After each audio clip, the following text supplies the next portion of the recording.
You're listening to the Platform Launchers podcast. I'm John Stange, and it's great to have you with us this week, as always, because here we love talking about building, growing, and monetizing your online platform. We love taking your passions, turning them into a platform, and helping you earn a paycheck from those very things.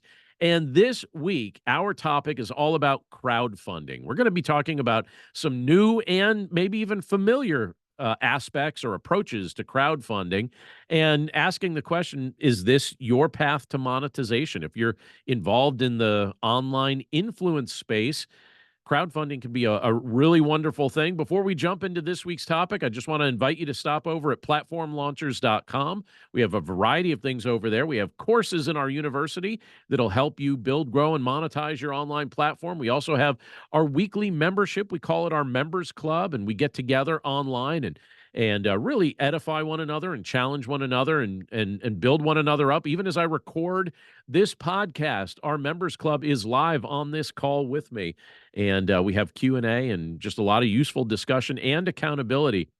But at Platform Launchers, you'll also find at the website, platformlaunchers.com, you'll find our 21-day platform development planning guide. We'd love to give you a free copy of that. It's downloadable. It's right on the front page of the website, and we hope you'll take advantage of it. Now, this week, we're talking about crowdfunding. So if you're familiar with that concept, I want you to just develop a little bit of a mental image of what you think of when you hear the word crowdfunding. If you're not familiar with it, we're going to make you familiar with it. But kind of building up to this, I have to say, I love creating online content. If you follow the content that I create online, you notice that there's a lot of it that comes out each week. I create a lot of content. I do this day after day, week after week. I love serving my audience with the content that I create. I love serving my readers and listeners and viewers and making that part of my schedule literally every day of the week. And it's been that way since 2015. But every day of the week, there's a part of my day that is focused on creating content that either serves my readers or my listeners or my viewers or all three. And if you're new to the online space, or if you've really just been creating and sharing online content for a little while, or even if you've been doing it for a long while, you've probably discovered that while it's certainly rewarding to bless others with the content you're creating, it can also actually feel a little bit expensive at times to make that content available. And it can be expensive in at least two ways. There might be more ways than these, but there's at least two ways that it can be expensive to do that. Because first of all, you have various online platforms that you're going to need to utilize to host your content. And you're going to be paying for those online platforms. There are fees that go along with utilizing these services. So you're going to have fees to host websites if that's the approach you choose to take. You're going to have fees to host your podcast episodes if you're creating audio content, and I certainly love creating audio content. There are fees to host your digital courses and fees that even go along with selling those digital courses. Then you also have fees for domain registration and managing an email list and all sorts of things. And I don't say that to discourage you. Not all of those fees are ridiculously expensive. Many of them, I think, are actually pretty fairly priced, but they still add up. And sometimes it feels, especially when you're in the early days of building an online platform, sometimes it feels like those things add up pretty quickly. And when you're first starting out, the odds of your platform making an income on day one are not exactly high. You have to build up to that typically. So you may not have a whole lot of extra money on hand to pay for all of that on day one. So keep that in the back of your mind. So another reason why it can be a bit expensive to just create online content and do the things that we're doing is related to the time that you dedicate toward that enterprise. Because the time you dedicate to creating online content and the time that you dedicate to serving an online audience is time that you can't dedicate to working a traditional job. Can't, in most cases, do both at the same time. So if you're creating content, it's going to be in hours that fall outside of the traditional work that you do. So in a very real sense, if you're spending that time to create this content, that may mean maybe loss of income in certain contexts. If you're unable to work overtime hours or whatever it may be, your time can only be utilized one way at one time, typically. And so that can be another reason why there is some expense to creating online content. For these reasons, and for other reasons as well, but for these reasons at least, many message based online entrepreneurs and influencers rely on what we call crowdfunding, not just during the early seasons of establishing their online platforms, but as an ongoing source of revenue and an ongoing source of support. Now, when I first started creating online content, I will just tell you that crowdfunding was a huge help to me. It was a huge help to me as my initial startup and my equipment and my initial hosting expenses were mounting. And I remember at that point looking at these different things and thinking about the price tag that went with them and thinking, I hope this pays off because I'm definitely making a big investment here to buy microphones and in some cases to pay for software. And I at one point upgraded my computer and I was paying for all sorts of hosting services. So these expenses were mounting, and at the time, as that was going on, I was always so grateful for people who went out of their way to express their appreciation with a small gift. And there were various people that did that even from the earliest stages of me establishing my online platform. I remember some of my earliest supporters giving just $1, which doesn't sound like a whole lot. And I guess on an individual basis, maybe it's not. But those add up. And I remember it being very helpful as several people participated. And even outside of the monetization aspect of that, it was just encouraging knowing that people would support the things that I were doing the things that I was doing. And some people actually gave a little bit more than that. So I'd noticed some people started supporting it like $10 levels or $20 levels. And on more than one occasion, as things went on, as I continued to develop my content and share my content freely, I was blessed to receive some crowdfunding gifts that genuinely surprised me. I remember the first time I received a gift of $1,000. And I thought, $1,000. I had never anticipated somebody sending something that generous. I never expected to see something like that when I first got things going. And because much of the content that I was creating was in the faith-based space, I think that many of us that operate in that space kind of have in mind that there be some generosity that goes along with that. We're certainly wired that way when we think of different ministries and things like that we support. But I was really surprised and super blessed to receive gifts like that, especially in the early stage of getting things going, because it really helped pay for a lot of the expenses that I was incurring to get that content out there. And those were genuine expenses, but my audience genuinely helped me to cover those expenses. Now, the primary sources of crowdfunding that I utilized in the early days, well, to be honest with you, some of those primary sources are still my primary go-tos in the present day. And so those sources tend to be things like PayPal. So I have options like that where people can participate in crowdfunding using PayPal and using support buttons or donate buttons. I also like using Buy Me a Coffee. That's one of my absolute favorites. I've also used Patreon. Some people utilize Patreon very regularly. I don't use it as much. I experimented with it. I use PayPal and Buy Me a Coffee a lot more than I use Patreon. But all three options, truthfully, are worth looking into if you're thinking about setting up a crowdfunding campaign.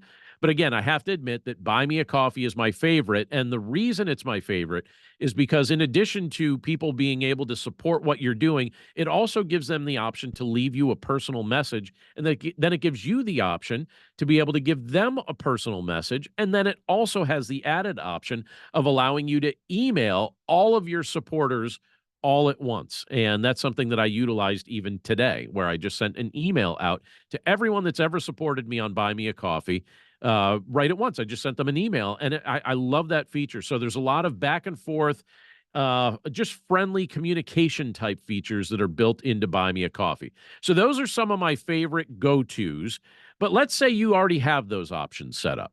Let's say that you've already got those things, good to go, and you're looking for some new ideas to help you ramp up some of your crowdfunding efforts. Well, if that's the case, I have some good suggestions for you. And maybe one of these ideas, maybe more than one of these ideas, will be something that will resonate with you and the audience that you serve, because I've got a list here of several things that I want to suggest. And by the way, even before I get to this list, let me just make one quick note before I share these ideas.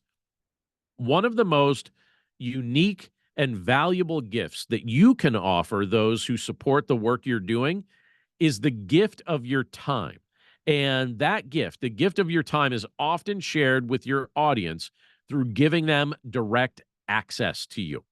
That's something that you have the opportunity to do. You can give them direct access to you. And you'll see that reflected in some of the ideas that I'm about to suggest here, because as people support what you're doing, giving them more access to your time is typically a way that you can thank them. But I'm going to give you 7 suggestions, and I'm going to run through these relatively quickly here. And I hope that at least one, if not more than one, will be useful for you if you're building up your online platform, if you're a message-based online influencer. Maybe something here will be useful for you as you try to approach what crowdfunding looks like as you build your platform. So here's number one, suggestion number one: offer some form of exclusive content. So some of your readers, some of your listeners, some of your viewers would very likely appreciate the ability to gain access to exclusive content like behind the scenes footage or tutorials or personalized shout outs, anything like that, some form of exclusive content. That's number one on the list. And I often see this utilized by musicians. So if you're a musician or creating artistic content like that and you have a bit of a following online, this is an approach, offering exclusive content or behind the scenes footage or tutorials, something like that. I often see musicians and people that create some artistic content like that utilizing this approach. But by the way, it works great for other content creators as well. But number one on my list is just the idea of offering some form of exclusive content for people that participate in one of your crowdfunding campaigns, and let them know ahead of time this is something that you're offering to those who participate in the crowdfunding efforts that you're doing. All right, number 2 on my list is this: create some limited edition merchandise. Now, merchandising is something that partway through last year I experimented with, and it turned out to be a really fun experiment. And you can create some limited edition merchandise for those that participate in your crowdfunding campaigns. And this could be something like apparel. And there's companies like Spring and Redbubble and others that allow you to create different forms of apparel that you can make just a limited edition type thing for people who participate in your crowdfunding as at a certain level. You could also create different accessories. You could even create digital products that feature your brand or your catchphrases if you have any of those. By the way, if you've been listening to this podcast for a while, you probably realized I have a couple catchphrases, and it might be useful for me to create some branded content related to that, some merchandise related to that. By the way, I listen to several podcasts who at present are doing this, where they create limited edition merchandise with their brand and their catchphrases on it. And I guess it must be working because they've been offering it for years. They've been switching up the different options that they have, and people that help fund their shows, they offer different unique pieces of merchandise to their audience and to the people that participate in their crowdfunding, and it seems to work.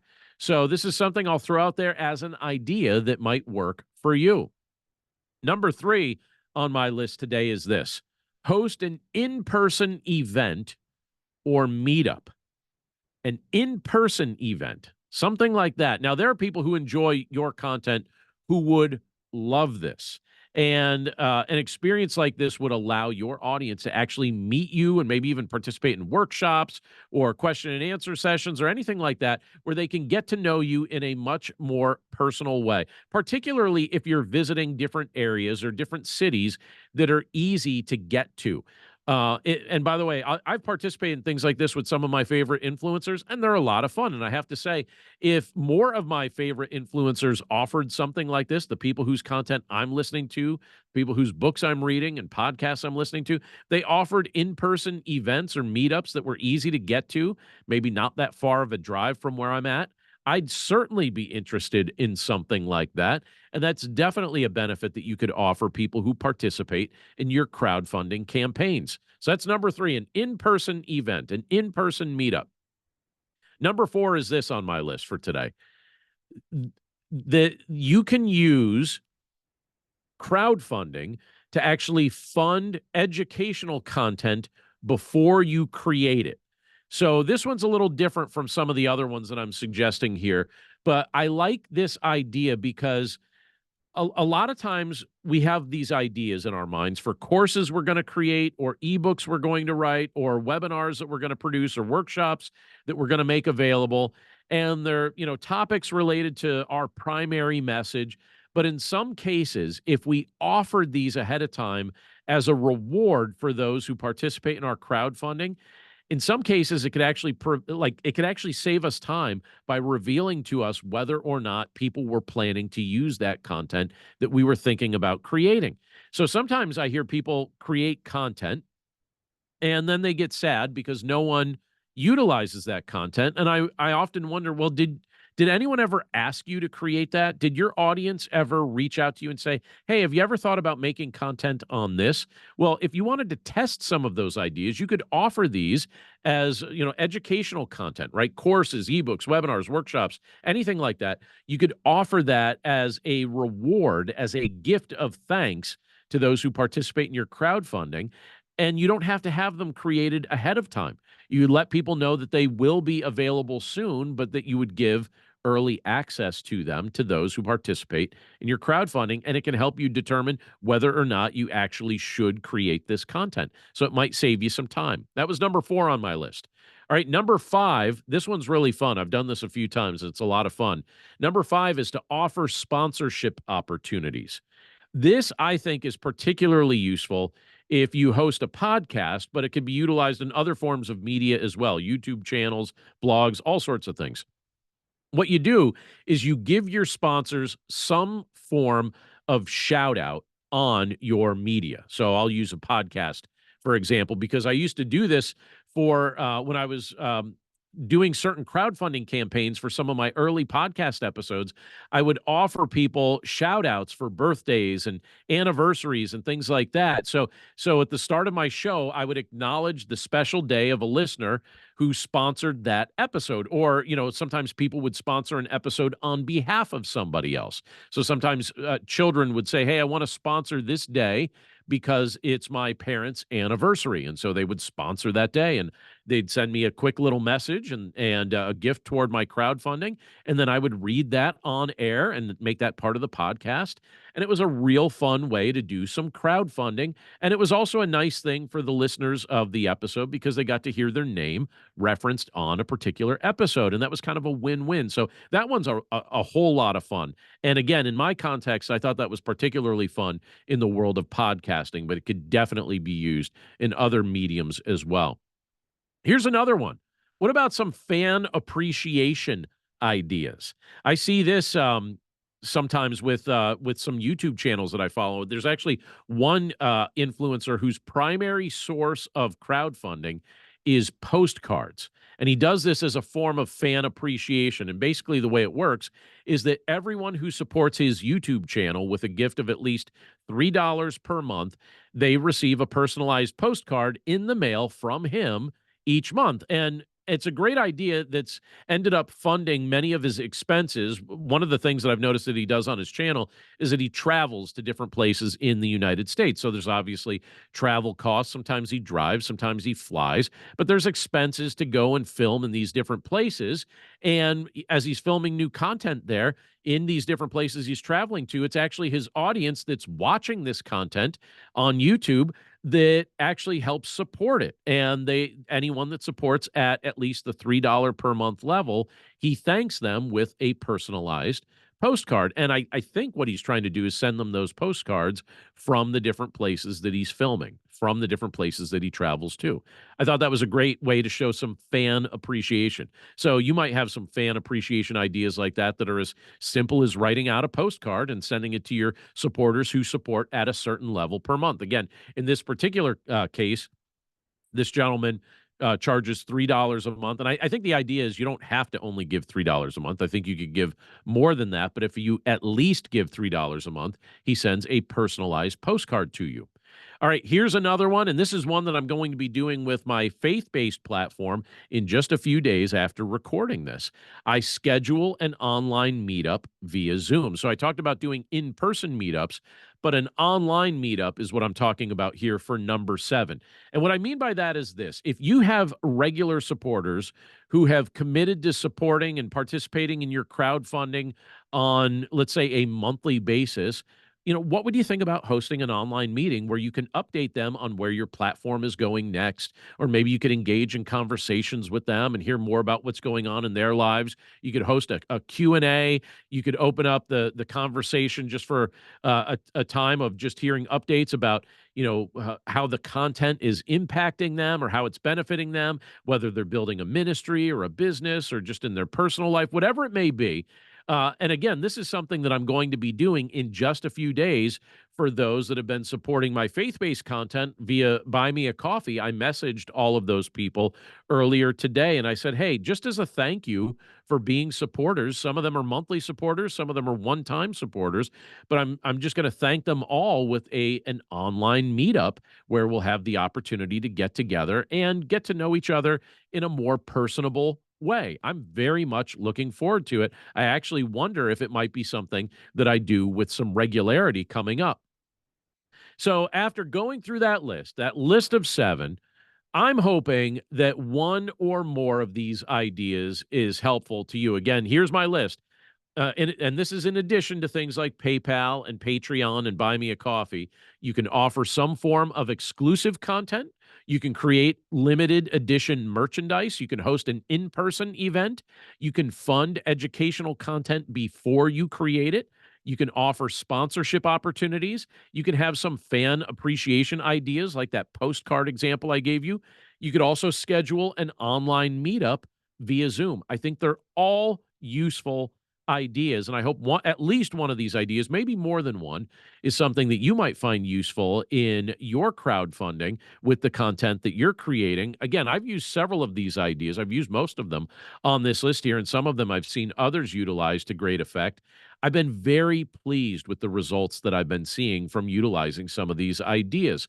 So again, please keep in mind when you're doing crowdfunding that this is a way for you and your listeners and your audience to connect. But I will tell you this, and this is important to note: crowdfunding tends to work best for those who are consistently connecting with their audience by creating new content.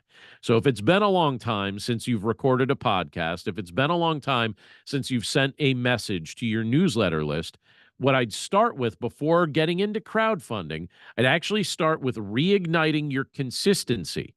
So create that content more consistently. And then once you get on a roll of creating consistent content and connecting with your audience that way, then follow up with a crowdfunding approach, not the other way around. Follow up with crowdfunding after you've been consistently creating content and making the connection. And again, I hope one or more of these ideas are useful for what you're trying to build. But that's it for us this week.